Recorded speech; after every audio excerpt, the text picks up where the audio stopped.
Hola, fellow geeks. It's that time again, 4:30 Fridays at the luxurious Charter Studios. It's Geeks at the Movies. I'm your host, Shane Gurich, and as always, joining me, our co-host and lead writer, Mr. Jacob Desitels. How's it going, guys?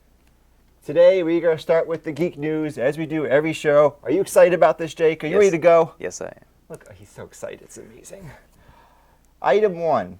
Another piece of marketing has come out for the upcoming Marvel film, AntMan. This time in the form of a faux commercial for Cross Technologies, which is run by Darren Cross in the film, and he also plays the villain Yellow Jacket. I saw this commercial, Jake, and I got a kick out of it. What did you think? I liked it too. It wasn't like, you can pretty much tell that it was an Ant-Man like trailer because it was. I like the faux commercials that make it look like an actual commercial. Where you, if an average person saw it, they wouldn't be able to guess. Yeah. Like X-Men: Days of Future Past did that with Trask Technologies. That was really cool. But yeah, I really like this. It was a nice introduction to Darren Cross. We haven't seen a lot of him in the trailer, so that was cool. I liked how he wasn't. I think some people disagree with this, but I like how it wasn't like pointing out that he was the villain. Like he wasn't like doing like the mustache swirling throughout the video or anything. But yeah, it was a nice little piece of marketing.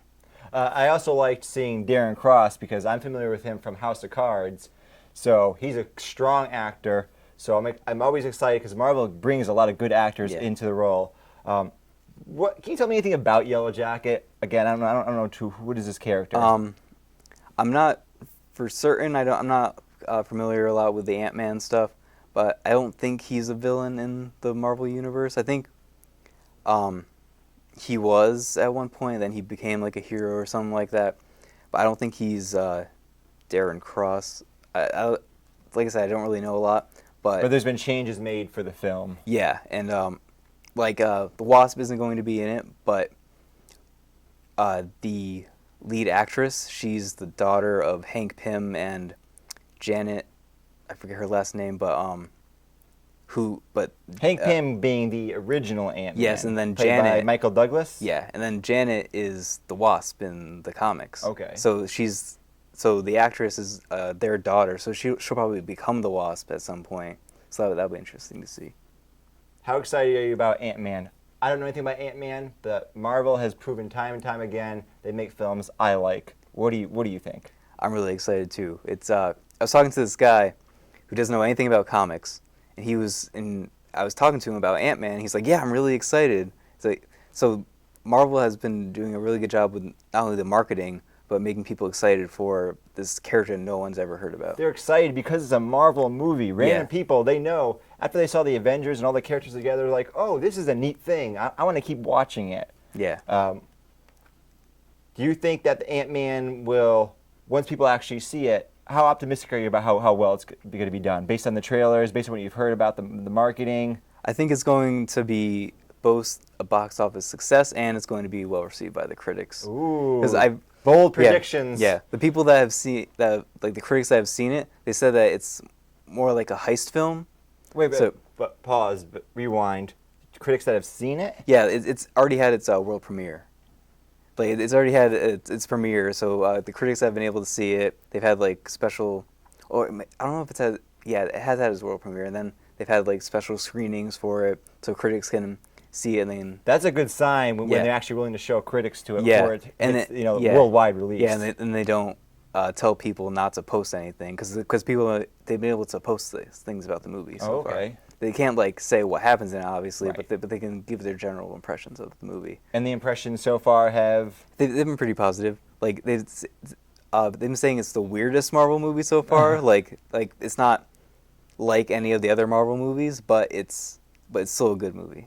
Cool. Yeah. I like that Marvel is diversifying the genres that it's in. Yeah. So because if it's the same thing every time, even with different characters, it's gonna get a little dull. Yeah, I like that they do that. They switch up the genres and they can do different things. Like with the Winter Soldier, it was more like a spy film. Yeah, the Winter Soldier was excellent. That might be my favorite MCU film. Yeah, this one's gonna be. They had Guardians of the Galaxy was a space opera, and this one's gonna be a heist film. So that's interesting. Cool beans. Item number 2 on our news list is Selma director Ava DuVernay? DuVernay. Could be the director for a future Marvel film. During an interview with Marvel producer Kevin Feige, he stated that she was one of the many directors that the studio has met with. Tell me more about this, Drake. Well, I think she's going to direct Black Panther. Because that's the next film up that doesn't have a director yet. So they have the only films that don't have directors that they've announced is Black Panther, Miss Marvel, and or Captain Marvel, and Inhumans. So I think she's gonna direct Black Panther. Not only is because what they do with Wonder Woman is they cast a female director specifically for Wonder Woman. I don't think that's something that you need to do. It's nice to diversify everything, but people are saying that she could either direct Black Panther because she's black, or she could direct Captain Marvel because she's a woman. I don't really care about that. I just want because good storytellers are good storytellers. Exactly. But I think she will direct Black Panther because she had such success with Selma.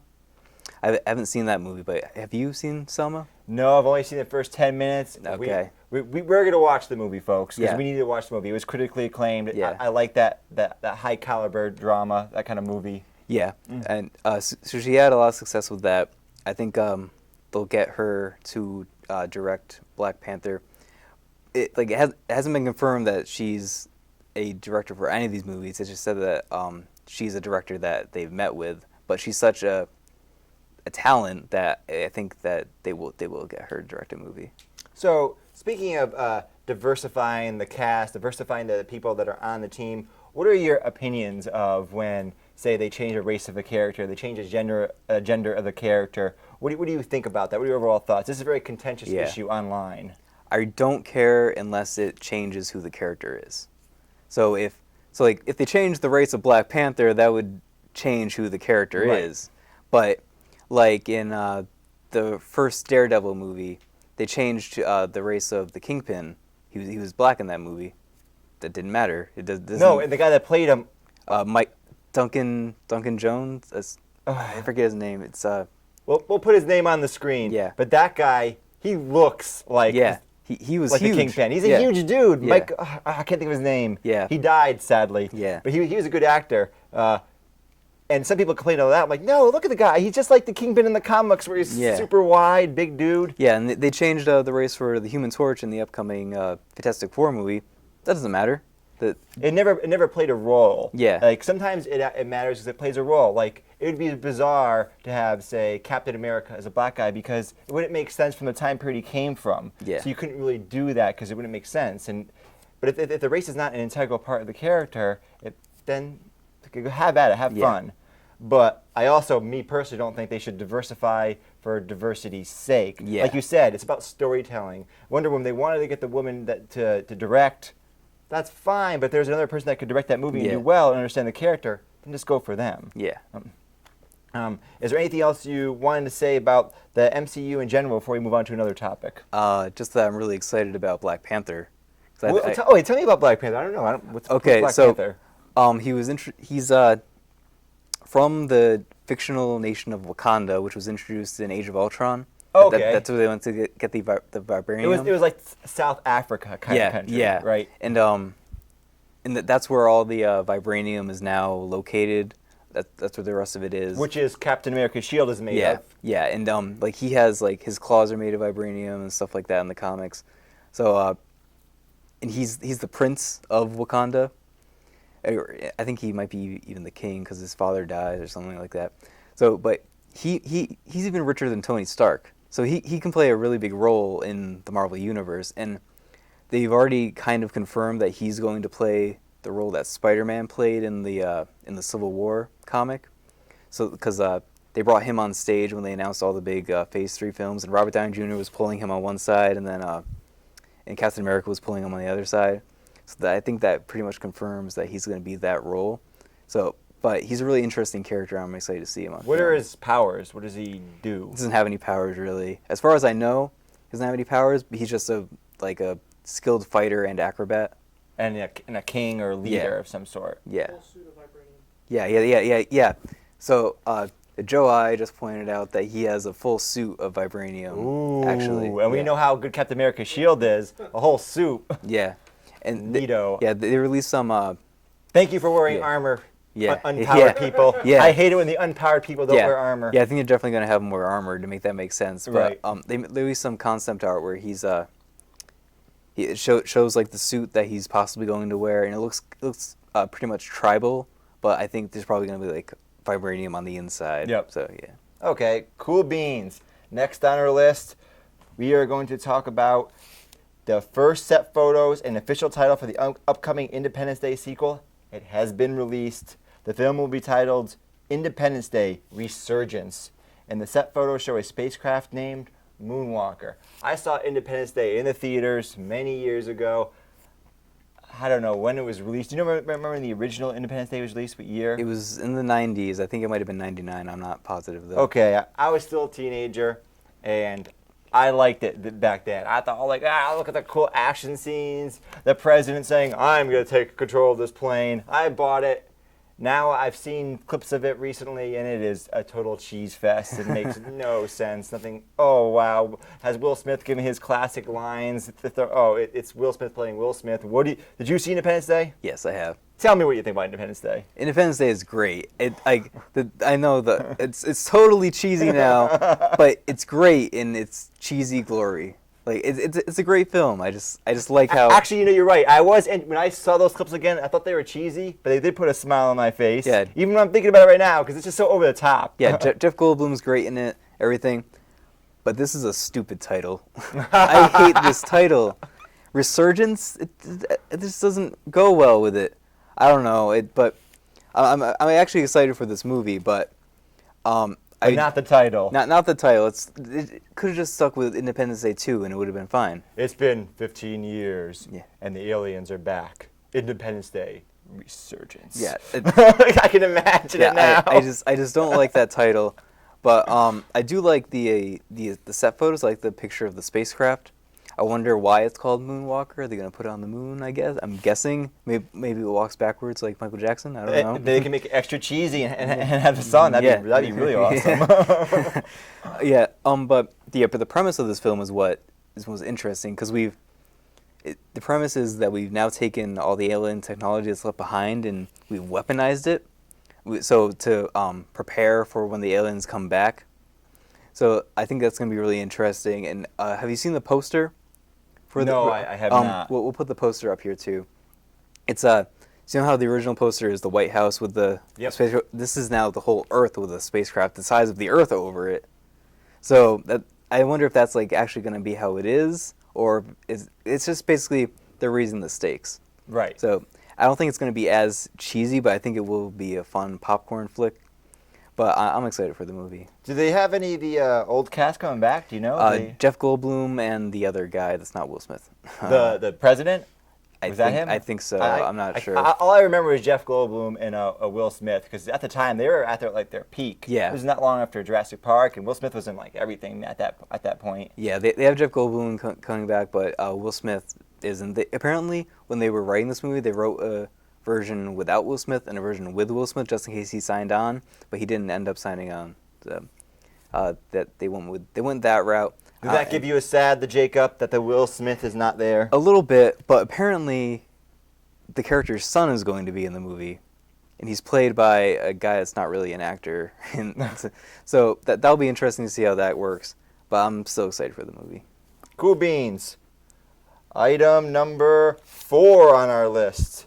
Marvel's Agents of S.H.I.E.L.D.'s next season will air on September 29th and has now been confirmed that the characters from the Secret Warriors comic will appear in this upcoming season. The report from Variety states that both heroes and villains from the comic will appear in the show. Tell me more, Jacob. Okay, so the Secret Warriors, I had to do some research because I didn't really even know. They're a group in the comics that... We do that just for you folks, by the way. Just for you. They're a group in the comics that... is actually formed by Nick Fury and Sky's character from the comics, Daisy. She's in that group too in the comics. Ooh. So that'll be interesting to see. It makes sense that they're doing this. I knew none of the other characters. They're all really obscure like characters with weird powers. They're Marvel's D team. Yeah, and then it makes sense that they're putting them in this show because they're not going to use them in the movies. Right, because it's already Marvel's C team on the show. Yeah, so just put them in the show. They're like there's this one guy that's like in the comics he's like he's like Ares' son, the God of War's son, and he has the power to like instill fear in people. And there's this other guy that I don't know. It was like there was a lot. As soon as you tell me Ares' son, I'm going wow, but Yeah, whatever. But, yeah, they're obviously not going to do that in the comics because they haven't introduced the Greek gods. Because the Greek gods are a presence in the Marvel comics, Okay. But they're not as big as the Asgardians, obviously. So they're not going to do that. They're just going to make him a guy that got his powers somehow. I think this is a little bit of a spoiler if you haven't watched season 2 of Agents of S.H.I.E.L.D. I think what they're going to do is they're going to make them Inhumans. 'Cause that makes sense. That's how they're going to explain the powers from now on. Okay. Because they're going to make them Inhumans. Do you think that? Do you think they're going to go that route with the Inhumans? It seems like that's the way they're going. Based on season 2, they can't use like the mutant label. Yeah. So, and it might confuse non-comic book fans if they start diversifying too much the labels for each different. Yeah. Oh, this is that, this is that. So okay, we'll group them all together. These D-list characters, we'll call them Inhumans. It'll be easier for other people to keep track of. Because imagine if they did have mutants, because in the comic books they have mutants, they have Inhumans, they have gods, they have regular dudes. You know, it can get a little confusing. I get confused. We do segments where I read comic books, and the Jacob has given me comic books that have lots of characters in them. And I don't know who any of them are, and they're so confusing. So it helps if you can just categorize them all. Yeah. These like C and D list characters. So I think it makes sense for me. What did you think of Agents of S.H.I.E.L.D., the second season? I mean, there was a lot of complaints about the first season, and they said, well, they're moving towards this direction. They're moving in this direction. So they got the Inhumans, which was speculated. Did you like the second season? Was it an improvement? It was definitely better than the first season, but it's still not a good show. I just watch it because it's Marvel. And that's the only reason I watch it. I get a kick out of it because it's Marvel. You get to see all these characters and like they wouldn't get to see in the movies. Yeah. But it's still boring at the same time. That's what I think. I'm not in the first season, I felt a lot like most of the characters were unlikable. They're just flat out unlikable, except for Coulson. He's the only character I liked. In the second season, right from the beginning, they changed some of the characters' personalities a bit. Yeah. But I still had a hard time identifying with them because I was turned off from the first season, and I'm like, Yeah. And like you said, the show is kind of dull. Yeah. Like what's going on here? Yeah. I really liked when they introduced the Inhumans because that made me more interested. Yes, I liked it when they introduced the Inhumans. It's like a comic book show now. There's people with superpowers, so that was really cool. I definitely think they'll keep going that route with the Inhumans. Because you think that this focus on S.H.I.E.L.D., like when I first heard about Agents of S.H.I.E.L.D., I'm like, oh, cool, they're going to have superpowered villain of the week. And they sometimes did, but sometimes they didn't play a big role, and it's just regular people. And it's on a smaller scale. Yeah. There's no carrier, big, huge battles. Yeah. They definitely didn't do what I thought they were going to do, was focus on this team that was going to be go on like all these different missions. Like they were going to go on all these different missions, like where they would take down a superpowered being and stuff like that. That's what I expected. And they kind of do that, but in a really poorly written way. It's like I know there's a lot of people out there actually like the show. And that's fine. I actually think I'm slightly more positive on the show than Jacob is. I felt it got a little better. And one thing that I felt changed it a bit was Skye, who I really dislike. I thought she did a lot better. When she was trying to play the superhero S.H.I.E.L.D. character, the actress never worked for me. When she was doing the stuff with her family in the last few episodes, I'm like, whoa, this is like a real person. This is weird. Yeah. Those scenes where with her family, those were actually really good. Yeah. Like those with her dad, I was like, whoa, this is weird. Yeah, because I hated the dad character at first. He was so unlikable and so over the top. Yeah. He was really he was written really cheesy. And then this scene like where they're sitting at the table specifically, I was like, wow, like there's actually some heart in this. Right. But then, it didn't like. Spoiler for the for the season finale or the episode before that when her mom did the thing at the end of season 2. Oh, It was so out of character for her, and it was like an M. Night Shyamalan twist at the end of the movie. yeah, I was turned off by that a bit. Yeah. Because they showed her as one character, and I knew she might have to take certain steps to play a role, but it felt a little too much out of character. It's just a twist for the sake of a twist. Yeah. But her and her dad I really liked, and there was actually I've had some problems with the fight scenes throughout the show. Yeah. But there was some really amazing action scenes in the last few episodes. One with Skye, where she's like in a lab fighting people, and it's just like continuously shot. Yeah, yeah. And I'm like, this is unbelievable. That was like that kind of remind me of a Daredevil because they do a lot of continuous shots in that show too. It was like one long shot. I mean, there might have been some editing that they hid. Yeah. But it was really well done, and for the first time, it made me believe that Skye was an agent. Because all the other fights, I'm like, yeah, it's just some actress. There's no way this could actually happen. Yeah, but then I also have a little bit of a problem with that because we never get to see her really training that much. Like, when did she learn all these fighting moves? But I hated all the training scenes. Yeah, I should mention. 'Cause I know a lot of people like I forget her name, the Chinese actress that plays May. May. She's the voice of Mulan, by the way. It's an interesting fact. I just wish they picked someone a little more physically imposing because sometimes it's difficult to suspend disbelief when you have someone that's a normal human with no special powers and she's fighting off these guys so much larger than her. Yeah. They actually changed her fighting style a bit in the second season to make her use like more like acrobatic moves, make it so it makes it a little more believable. I remember in the first season she's like, I don't walk around with a gun. I'll just take one if I need one. And they got rid of that stupid thing because it makes no sense. Why wouldn't you have a gun?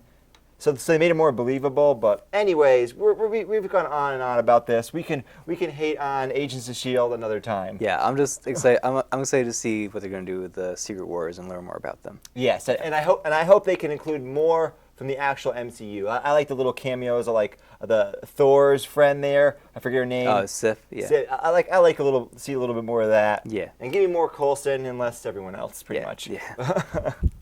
Okay, where were we? We were on item 4. Now we're getting to item 5.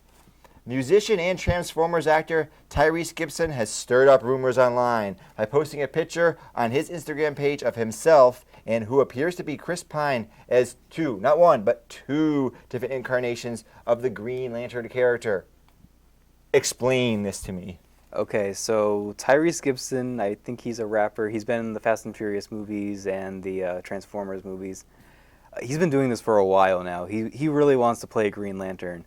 So part of me thinks that this is true, but then Tyrese Gibson wants to play Green Lantern? Yeah. He posted a picture of himself as Green Lantern and another picture of Chris Pine. I misread my own thing that you wrote.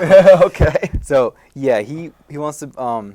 He's been wanting to be Green Lantern for like a few years now at least. He's been doing this on Twitter, Facebook, Instagram, all the social media stuff. So part of me, that part of me makes me think it's not true, but the part with Chris Pine makes me think it is true. Like, why would he do that? Why would he post a picture of not just himself, but with Chris Pine as Green Lantern also?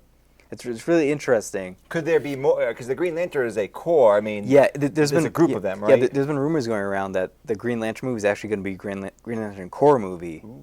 So that goes with this, and Chris Pine, he was rumored to be I can't remember the character, but like the male lead in the Wonder Woman movie. So I was like, why is he there? But that was just a rumor. So I don't know. I'm torn on this. Do you think this is true? I don't know enough about these people to make an educated guess.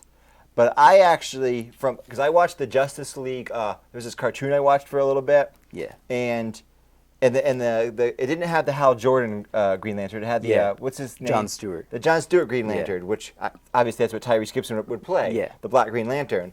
So, and I think it'd be better if they went with him as opposed to the Hal Jordan Green Lantern, because I find it would make the team more diverse in an interesting way. It wouldn't be diversity for the sake of diversity. It'd be diversity because he has a more interesting background. Yeah. They talked about it in the few episodes I watched. He came from a different kind of upbringing. So I find that it'd be more interesting than like the Hal Jordan would be a little more stereotypical. Yeah, he's in the military. I would prefer the other guy to be Green Lantern. Yeah, I would prefer that too, but I think that, and this also goes with this rumor, I think that they're going to have Hal Jordan in there in some capacity because he's the, even though a lot of people don't know about Green Lantern, like the people that do, he's the Green Lantern that everyone knows. He's the classic. He was like the first guy. Well, he wasn't the first guy, but he's the one that got the most popular. Okay. But they could have, but as you said, it could be the Green Lantern Corps. Yeah, I think that would be really interesting. That would be awesome. Even if they just had those two, it didn't have like, it didn't focus on any of the other characters. That would be really interesting because it could be like almost like a buddy cop film because they're the space police. So they go around. It'd be like Lethal Weapon. Yeah. So yeah, that'd be really cool. I think Chris Pine's a good choice for Hal Jordan if they do that. I haven't really seen that much of Tyrese Gibson. I know that he does have some acting chops. So yeah, I just want to see Jon Stewart on screen. I think that would be really cool. And what do you think they need to do differently than the former Green Lantern film? Not have a giant crap cloud just as the villain. That was almost like in have you ever watched the second Fantastic Four movie? Yes. They made Galactus a cloud. Yep. Stop making villains clouds. It doesn't work. It's stupid. You can't relate to the cloud. You can't anthropomorphize the cloud and relate to it and think of it as any kind of like real threat. I know. You can't have that vague, unless it's Lord of the Rings and just some floating eye. You can't have that vague, nebulous villain. Yeah. You want someone we can personalize and identify with. Yeah.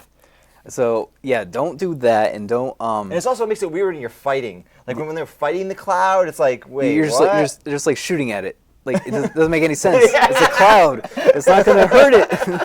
But it was really terrible. Yes. Get a better villain, and don't go so much as the comedy route, because Hal Jordan in the comics, he like they really changed his character in that movie because he wasn't like a wisecracking guy. So bad actor to choose to play him. I know. I actually didn't think that Ryan Reynolds wasn't the problem with that movie. But anyways, and especially with the way they're going with the DC Cinematic Universe, I think they'll make it more serious anyways. But yeah, don't just literally throw that movie away. Just don't even just use it there to learn from your mistakes, DC. Yeah, that I agree. Use it to learn from your mistakes. Yeah. So anything else you wanted to say about this subject before we go on about the Green Lantern as a character? Have you liked the Green Lantern in the past? Because I'm not familiar with the Green Lantern. I mean, are you excited about this movie? Like compared to Wonder Woman movie, compared to The Flash?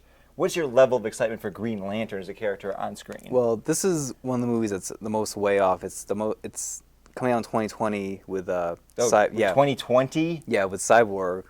It's coming out all the way back then. But I think they're announcing it because of the Justice League. Okay. So he's going to be in the Justice League then. Is he going to be in Batman v Superman? No, well, that hasn't been rumored or confirmed or anything. Okay. So, yeah, just I'm excited for this movie. Just don't put a cloud in there. That's all I have to say. Okay, Geeks of the Movie says no cloud. Next up, we got concept art for Star Wars. We're going to put it up on the screen for you. The Force Awakens. It's been leaked showing outfits for the characters of Han Solo, Poe Dameron, and Finn. You are a much bigger Star Wars fan than I am. I'm not a big Star Wars fan. I am cautiously optimistic about the new films. So tell me about this. Talk to me. Okay, so Poe Dameron, if you don't know, he's the guy that's played by Oscar Isaac, who's the guy piloting the X-Wing in the trailer. Okay. And Finn is the black actor they got, John Boyega. Okay, the one that you see in the desert, he pops up. Yeah. All so, right. and I really like this concept art because they kind of modernized or they like gave some updates to Han Solo's outfit. It looks similar to his one in the previous films, but he has like this like black jacket now and stuff like that. You wouldn't expect it to be exactly the same. It's got to evolve somewhat. It's been 20-something years or something, whatever. And Poe Dameron outfit looks pretty good. He's an X-Wing pilot, so it makes sense. Finn, if you look in the picture, he has a lightsaber, and it's like hanging off of his jacket instead of like his belt. So maybe like because it's the future now. They have new ways that they like would wear their weapons. I would guess. So that makes sense. Does that mean he is a Jedi, or do people sometimes just have lightsabers? Well, it's been confirmed that he was a stormtrooper that left the Empire, or the New Order as it's called now. The New Order. So I think he comes into contact with Daisy Ridley's character, the female lead in the movie. I think she's a Jedi, and she gets the lightsaber from him. I think she's going to be either Han and Leia's kid, or Luke and whoever's kid. And then I think or Poe Dameron. I think he might be Han's kid, or because he's has the whole piloting thing down, and his friend is also an X-wing pilot who's played by a guy that was in Heroes and Lost and all those J.J. Abrams shows. Who got him in this movie too, and he has been confirmed to be in a scene with Han Solo in the Millennium Falcon. So I think there's going to be a lot of connections with these characters, and they're all going to meet up somehow. So every time we get new Star Wars film news, you're excited, Jake. The Jacob Yes. is excited. He loves this stuff. So is there any Star Wars news over the last few weeks that has not made you more excited, but made you go, wait, I don't know about this. This sounds I'm skeptical. A little, like, not really that much. There's this,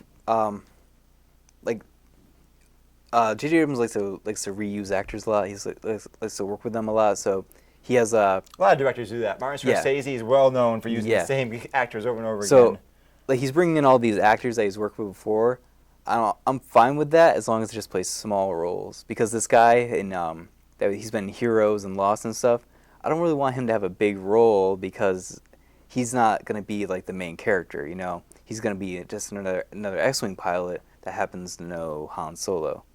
So, and then But don't you think? I mean, I know like why Martin Scorsese often brings back the people over and over again is he's familiar with them and he's confident that they can do what he wants. Yeah, but this guy, I don't think he's like on like the level of acting that Robert De Niro or some of the other people that he kept using over and over again. Yeah, and like the people that he got in this film already right. to play the leads. So as long as he uses them as really good side characters, then I'm cool with that. Excellent. And now for the next part of the show, we're going to talk about anything from the geek side of movies or TV that we want to talk about. And this week we're talking about our favorite non-DC or Marvel comic book movies. When the Jacob sent me the script for this week, I did not know what some of these were. But then he gave me a list, and I've seen a number of these. Why don't you set this up? Talk about some of your favorites. And I'll chime in. All right. Some of my favorites include V for Vendetta. That's an awesome movie. 300, Kick-Ass, Kingsman, which just came out earlier this year. That was awesome. Pretty much every movie, every Mark Millar movie that's been comic book that's been turned into a movie. Wanted, Civil War, which is a book written by him, which is going to be a movie now. Here's a movie that a lot of people don't know is a comic book movie, The Mask with Jim Carrey. That was actually a comic book. It was published by Dark Horse. I haven't read it or anything, but I heard that it's really violent and not like the movie at all. So and I actually liked that movie when it came out. There's some other surprising ones like Road to Perdition. Yeah, I had no idea it was a comic book movie. I haven't seen that. I haven't seen that or A History of Violence. Those are both. Watch Road to Perdition. Watch History of Violence. I really want to see those. I'm telling you to watch them because I have seen them. It's been a long time. I can't really remember anything about them. Road to Perdition was like a gangster film and Tom Hanks in it. Yeah, Tom Hanks. I can't really remember. Tom Hanks in a comic book movie. But it wasn't anything like a comic book movie. I know. It was totally different. No, it was a serious historical drama, a gangster film. Yeah.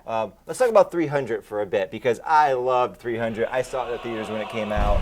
I thought it was the baddest thing on the planet for a few months because, first of all, it's about an historical event, the Battle at Thermopylae. It's this major event that Herodotus talks about, so I like that historical angle, even though, of course, it's not historically accurate, but it's neat. But the special effects were cool because it was almost all of it was shot with green screen. Yeah. Tell me what were your impressions of it when you saw it? Well, I didn't know that was a comic book movie when it came out because I wasn't into comic book movies or comic books that much at that time. Did you think it was just a historical drama that they're making an action version of? A little bit, yeah, because I knew it was based on real events and they were just adding in a little bit of fantasy stuff into it. But yeah, it was a really good movie. There's a whole thing. This is Sparta, and he kicks the guy into the pit. I'd heard about that before I saw the movie, and then seeing it was really cool. And then I don't remember a whole lot actually because it's been a long time since I've seen the movie. But yeah, the special effects were they did the whole slow motion thing and everything. But that is actually a book written by Frank Miller, who wrote the Dark Knight Returns. So they used his art style in that when making the movie. It's also directed by Zack Snyder, who's directing all the big all the big DC films. Yeah, I really like the art style. The Spartans, they made them go. All the people playing the Spartans, they made them go through this exercise regime. Yeah. So that they're all beefed out muscle heads. Yeah. And they're cutting off limbs. They're having these brutal battles. Yeah, Gerard Butler's great in it. Yeah, it's really well done. It's highly stylized. Yeah. Yeah. They're not a lot of explicit like fantasy. Yeah, it's kind of like borderline. Yeah. There's that woman like doing like that dance scene. She's like, I forget what she was doing though, but she was doing something like that was like a spell or something like that. Yeah. And then and they had the big elephants and what they were using in battle and stuff. Right. They had the war rhinoceros. Yeah. And then Xerxes, the Persian emperor. He's like 8 feet tall. Yeah. He wasn't 8 feet tall in reality. Yeah, they made him actually more like a god. You're right. They made him like a god, but it was always like not completely right in your face magic. Yeah. Did you see the new 300 movie, Rise of Empire? No, I have not seen it yet. It was okay, but a lot of people Medium. didn't like it, but I actually really enjoyed it. Like it was a cool just action movie. Was it also based on historical events? I think so. It was a prequel to the original three, or actually it was a prequel and sequel. Like went through the events of 300 before and after. Because Persia and the Greeks were at war for a lot of years. Yeah. The Battle of Thermopylae was a famous thing, but it wasn't really a big deal. It was just some Spartans that held the pass for a few days against overwhelming forces, and then they got, something happened to them. Yeah. Have you seen Sin City? No, I have not seen it. That's another Frank Miller book that's been turned into a movie. That was a really good movie. That was another movie where they used the style of the comic book in the movie. They did. I've seen the trailers for it. It looks really neat. Yeah, all black and white, and then they put in color where it's needed. It's really cool. Frank Miller's making that cash money, folks. Yeah. He's super rich. He has the money to do that Dark Knight Rises sequel. But then there's the sequel that came out. Since Dame to Kill For, did not like it. Robert Rodriguez, he came back to direct that. He hasn't had a good run of films lately. But I heard the reviews weren't very good. Yeah, I was really looking forward to it, but it was like 15 years since the first Sin City, and then that movie came out. But that was not a movie based off a comic book because The Dame to Kill For is like the sequel comic to the first Sin City. There's some other ones. Were there any other ones on that list that you've seen? Oh, what's the one there? There's two of them. Hellboy, is that? Yeah. Hellboy was a great movie, the first and second one. I wasn't that big into the first one, but I thought the second one was fantastic. Yeah, the second one was really good. I really loved the practical effects in the second one. Yeah. Wow. The mixture of CGI and practical effects created such a bizarre world. When they went into that marketplace, it reminded me of in the original Star Wars when they go into that bar. Yeah. And I'm like, look at all these weird, strange creatures. And some of them were so convincing because they're practical, but then they're enhanced by CGI. I love when they do that, when it's like mostly practical with CGI enhancements. And it's like, well, I can't tell. That guy really looks like a weird troll with a baby. I don't even know what's going on right now thing. It was neat. Yeah, and I don't think a Hellboy 3, unfortunately, is ever going to be made. No. Because Guillermo del Toro wants a huge budget for it, but the first one didn't make enough money for any studio to want to give him that money. And it sucks. It sucks because I really want to see a sequel. Give Del Toro the money. Yeah, and Rob Perlman. Have you seen Labyrinth? Come on, he's good at this. Yeah, and Rob Perlman's not getting any younger. Yeah. So, yeah, do it. Give him the money. Del Toro, he is worth it. I wish Del Toro had stayed on in The Hobbit, but we're not talking about that right now. Yeah. And any other films you can think about that are not Marvel or DC? Well, the Teenage Mutant Ninja Turtle movies are actually they were a comic before. I know. I actually liked the new one. It wasn't exactly a great movie, but it definitely has problems. But I actually like the new one. I like the original. Have you seen the original TMNT? You're allowed to have your own opinion. I know. Like, I watched that movie when I was a kid, so it was really cool for me because I was really into the Teenage Mutant Ninja Turtles as a kid, and then that movie captured just a tiny bit of that magic for me. Like, I was never a big Teenage Mutant Ninja Turtles fan. I think I had maybe a couple action figures, but I always found them kind of annoying. Like the cartoon itself, like I often would watch like Saturday morning cartoons, and some of them I didn't really like, but they were on, so you could watch them. I was really into the cartoon. I never read the comics, but the comics are completely different. They're really dark and violent. Like they make a Shredder do a senpoku on himself. Ooh, like they're completely That's different. committing suicide, folks. Ritual suicide. Like that it's completely different. But I actually like the movie. So there's a lot of non-Marvel and DC movies. You can go look up a list. Check them all out because most of them are great. There's a lot more than I actually realized. Yeah. Until Jacob sent me that list, I actually didn't even know about this. Yeah. So it's not just Marvel and DC films that are making the comic book films and TV shows. There are other third parties out there, and they should be recognized as well. Sometimes they do good stuff. And sometimes in the case of like Spawn, it's not so good. I was just going to mention that the Spawn movie is great, not great, but Image has a lot of really great properties. That's the comic company that Spawn is published under. They have really great properties. And then there's I forget the comic company, but there's other comic company that they announced a full a lineup of films that they're going to do based on their properties. Ooh. And they're going to do their own cinematic universe type thing. Oh, I didn't even know. I have no idea what it is because you're not even telling me, and I wouldn't know anyway. But I know I'm already excited for it because I like this genre. I didn't think there'd be a new movie TV genre that I was ever going to really like as much as I like historical dramas, being a history buff. But now I got another genre that I can really just look forward to just generically. I was like, oh, this could be in this genre. Cool. I'm gonna check it out. Yeah. Now we are at our final segment today, and we're going to talk about Terminator 2: Judgment Day. This is a movie that is over 10 years old, as per the rules of the segment. It has had a major impact on TV, on the movies. There's been a TV show. There's been sequels. What's the new movie coming out? Terminator Genesis comes out. By the time we're filming the show, it's going to come out tomorrow. So July 1st. So by the time you see this show, it will be out. Yeah. In the original, this Terminator 2: Judgment Day was the sequel to the original Terminator. It stars Arnold Schwarzenegger, Linda Hamilton, Robert Patrick, and was directed by the epic director of epicness, James Cameron. Your thoughts?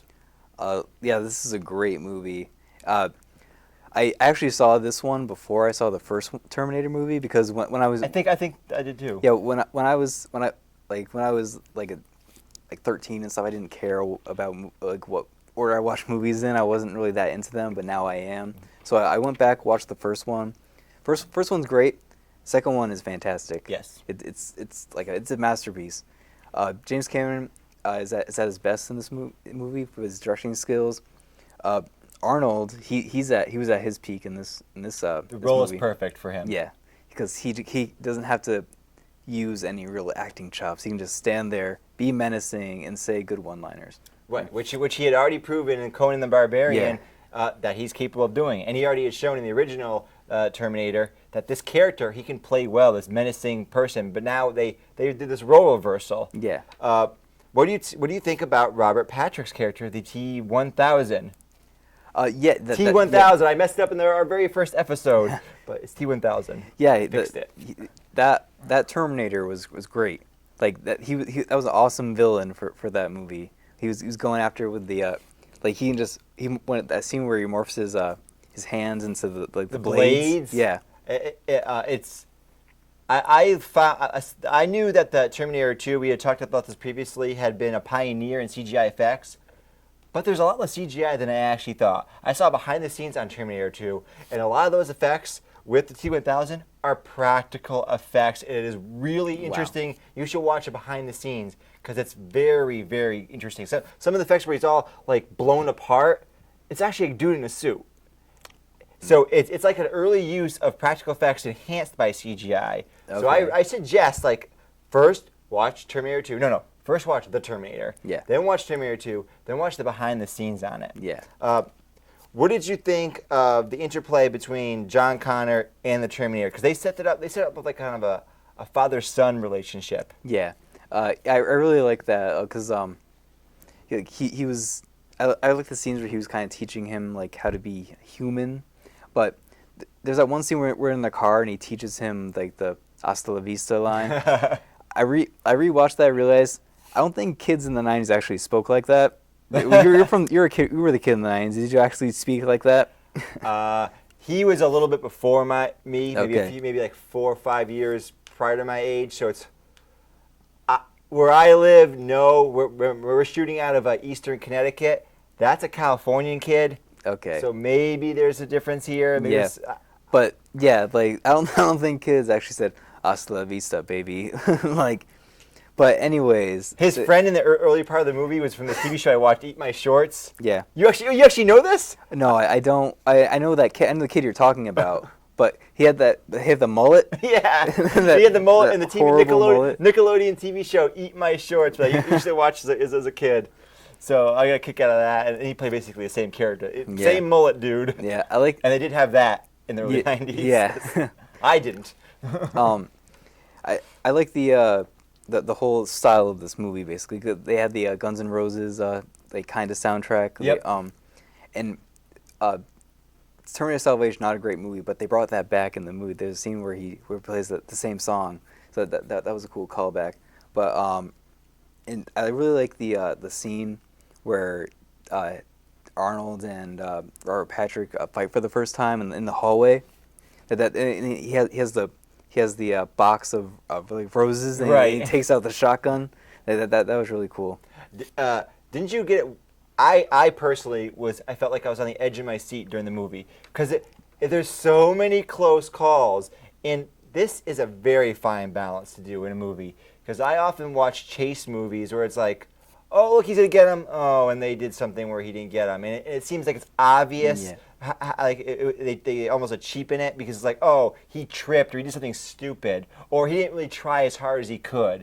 But I always had the impression that the T-1000 was really, really trying to kill them. Yeah. It wasn't one of these things where it's like, I'm going to chop you. And you know what I mean? No, he's really trying to kill them every time. And it's just barely doesn't get him, just barely. So I was always on the edge of my seat. And then when they drop him into the molten, that was the use where the CGI wasn't that great, I thought. But it's a little dated. That is a little dated. Yeah, but it's basically this. It's a little dated. But and I loved how he would like morph into other people. It made it so creepy. Yeah, because you never knew who. You never knew. Yeah. And I liked how the T-100 Arnold's character like he knew about his abilities. So at one point he calls his house. Yeah. And his parents, his step parents, have been killed. So he's clever. He's like, "What's the name of the dog?" Yeah. And he didn't know the name of the dog. So he's like, "Oh nope, your parents are dead. We must go now. We gotta get my real mom." No, that would be his next target. It was so great. Yeah. And he was trying to explain to him like, why shouldn't you kill people? Yeah. And then of course at first, it seems like he is killing people. He's like, he'll survive. I just love Arnold's role. He plays such a perfect robot, like a menacing robot who slowly starts to learn or understand his humanity. Yeah. It's really fascinating. And Linda Hamilton, she was in the original movie along with Arnold Schwarzenegger, and wow, does she change? Yeah. And I love the character because in the first movie she's just weak, helpless person basically. Yeah. But now she has to prepare for the upcoming apocalypse, for the Skynet coming online. And now she's a badass. Yeah, she's a total badass. She follows in the steps of Sigourney Weaver. We talked about Alien not too long ago. This is another female badass, and I bought it. Yeah. You see her on screen. I mean, she's jacked in the movie. Yeah. She looks like someone like, I don't want to mess with her. Yeah. That was another part of the movie that I really liked was her character. And there's that scene where they're in the Skynet building, and Arnold, he takes out the machine gun and there's like all the cops everywhere. Yep. He just starts. Well, the action in that movie is great between him and her. Yes. Yeah.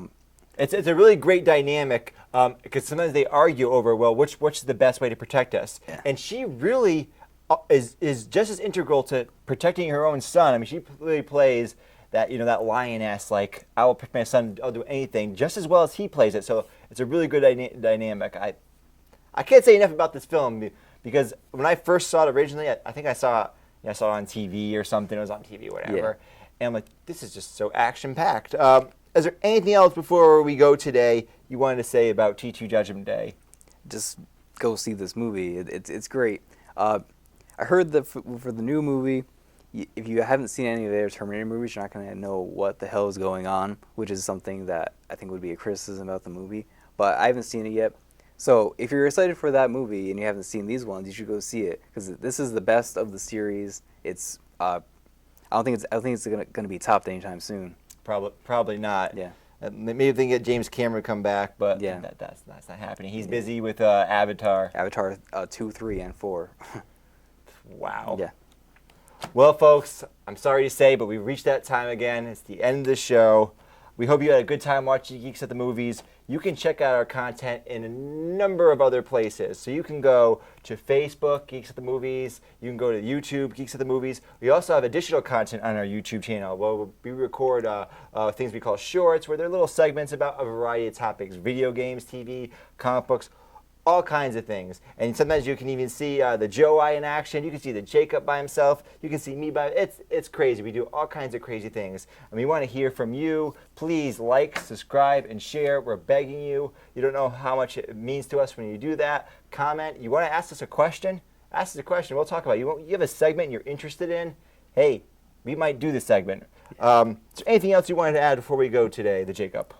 Just like and subscribe. I'm always excited to be on this show. It's a great time. I love talking about movies, and we hope that if you're watching this show, we want to get other people into movies. That's why we do the news topics. We want to get people into movie news, give them the sick rush to get through the day. Right, that's what we want. Yeah. So, like and subscribe. We love doing this show. We do it for you guys. Excellent. So again, this is Shane Goodrich. Jacob Desitels. And we will see you later. This is that sick behind the scenes look. I'm Shane Goodrich. Who else do we got today? The Joe-I. Oh, he's amazing. Cameraman. Look at him expertly setting this up. He knows what he's doing here, folks. Oh, the Jacob. We got the Jacob sitting at the tables, making sure those are looking nice and spiffy. We don't want garbage here, folks. This is that straight legit that you like. Ooh, look at this fine curtain that we have. I love this curtain. Gives me that sick rush I need to get through the day. Ooh, blue. Oh, this is great TV now. It's just blue. Oh, I'm so good doing this.